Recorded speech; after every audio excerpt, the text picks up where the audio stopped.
Hey guys, in this video, I will show you how to set spatial wallpaper on iPhone on iOS 26. Alright, so let's begin with the video. This trick works on almost every iPhone model running the latest iOS 26 update, except for the iPhone 11 and 11 Pro models. If you're using an iPhone 12 or newer, you're good to go. To begin, unlock your iPhone and open the lock screen editor. You can do this by swiping down from the top of the screen to open the notification center, then long press anywhere on the lock screen until the customization options appear.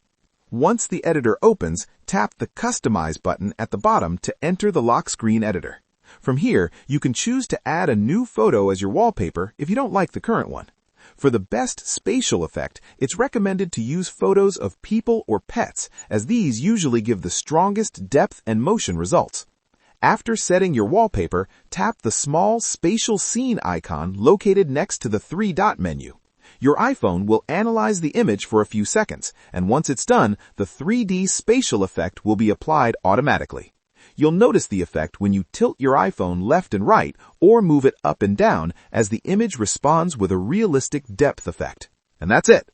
So that is how you can set spatial wallpaper on iPhone on iOS 26. So that's all for this video. Thanks.